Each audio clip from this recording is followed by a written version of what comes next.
Welcome to another community conversation on LMC Media. I'm Michael Witch, and my guest today is Holly Rosen Fink, who is the president of the Westchester Jewish Coalition for Immigration, known as WJCI. Welcome, Holly.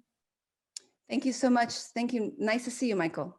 And you're here today because of the crisis in Ukraine and the work that your organization is doing to help and telling us how we can help. So can we start by just telling us a little bit about WJCI and what you do? Certainly. WJCI is an entirely volunteer-run, non-partisan organization that envisions the United States as a place where refugees, asylum seekers, and other immigrants can live in safety and dignity. And our organization is pretty new. We've been around for almost 2.5 years. And we include all denominations within the Jewish community. That includes conservative, Orthodox, Resurrectionist, Reform. And also we reach out to the interfaith community to partner, to act on behalf of all immigrants living here in Westchester and beyond. And we do this by engaging them in advocacy efforts, social action efforts, and other ways for them to really help. We mobilize, we inform, we educate, we advocate. We do whatever it takes to get people to stand up and fight for the human rights and social justice for all. I read that you were very active with the helping Afghanistan refugees. So now your attention is on Ukrainians. And I just heard this morning that something like 3.4 million Ukrainians have now fled their country. And there are actually, a little over 104,000 who are living in the United States. They're non-citizens, but they're living in the United States. So does WJCI assist the people in the US as well as helping those who are now in other countries adjacent to Ukraine? We certainly do. First of all, we don't know exactly how many of those 3 million plus, and that number is growing dramatically every day. 2 days ago, that was 3.2 million. Now you're telling me it's 3.4, which is devastating. And this morning I heard on the news that there will also be a Russian refugee issue too, of course. A lot of people, and I've been asked about, for example, Jewish people living in Russia right now who are experiencing increased anti-Semitism, and I've been asked to help them. We do get approached by many people in the region who have family living, who need help getting family out. And we just came into contact with actually a Ukrainian family who managed to get out on the second day of bombings. They arrived here on March 1st. That was through a contact at Beit Am Shalom in White Plains. We immediately put them in touch with Neighbors for Refugees, who are our closest resettlement ally and partner. Partly because I did resettle. I did co-found that group, as you know. I do live in Larchmont, and they are Larchmont Mamaroneck based. And we teamed them up with a congregation in Mount Vernon called Congregation Free Sinai to help resettle this family that came here with nothing but the clothes on their back and their wallets and passports.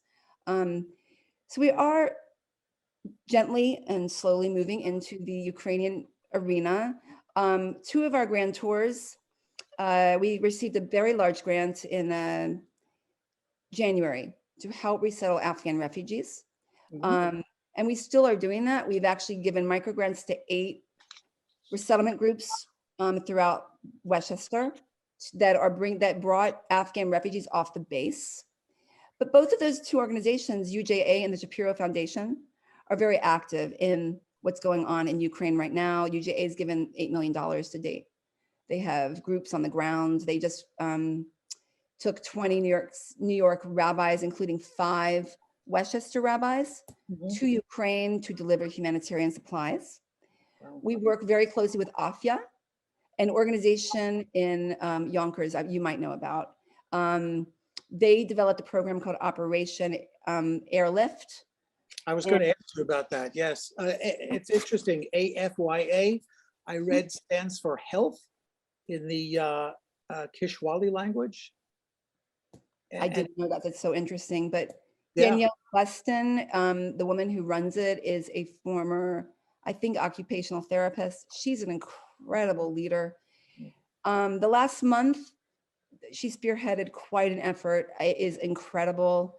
They delivered supplies like battlefield medicine and chemical protection respirators. And some of the rabbis that went last week to the border with UJA took those supplies directly, but they were able to send loads and loads of items on jet planes to the border. They have had hundreds of volunteers in their warehouse packaging them every week for like the last 4 or 5 weeks. And they are amazing partners to us too. We worked with them very closely on a huge collection in the fall for Fort Dix for the Afghan refugees. So they're a key partner of ours too. I mean, a lot of what we do does revolve around partners and what we can do together. There are any number of relief organizations who are helping in the Ukraine now. Are there specific things that you want your or our viewers to know, and what they can do, and how can they best help? Well, as far as Ukraine, it's an evolving situation, and we will know more as the weeks come. So what we would like to say is go to our website, WJCI.org, sign up for our newsletter.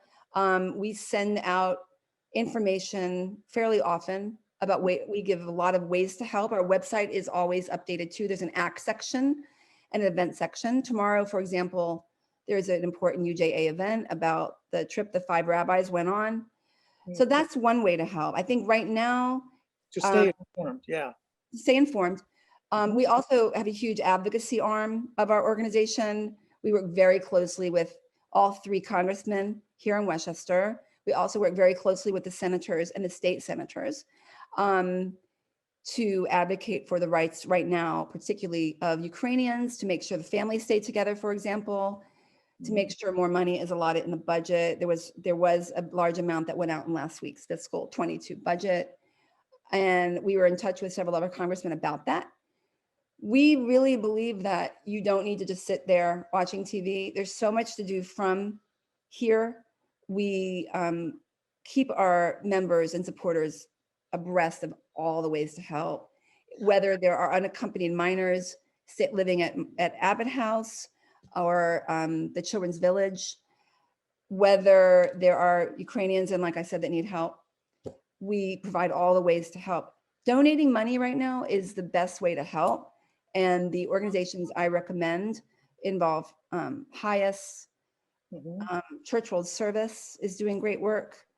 So is the Jewish Distribution Joint Committee, the JDC. And are these, can people find links, names and addresses on your website? Yes, they certainly can. Actually, on the homepage, we have links to lists of organizations that we know are reputable that are doing great work in Ukraine. I wanted to ask you where your passion comes from. You've been involved in this kind of work for a long time. You yourself are a therapist. Is it, I guess it's family. I guess this was modeled for you. Definitely as a Jew, I have my heart does lie in the Holocaust. But I don't have family that actually perished in the Holocaust. I am the head of the Holocaust Committee at Westchester Jewish Center in Mamaroneck. It's an issue that's very important to me. But I was at Auschwitz in late 2016 and Birkenau in Poland.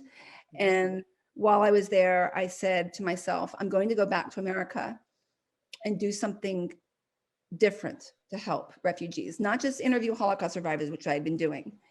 And I did. That's what I did. I went home. I came into contact with, amazing people living in Larchmont. As you know, we were a group of 8 congregations from all over this area. And we formed Neighbors for Refugees. And within 3 months, we had our first resettlee.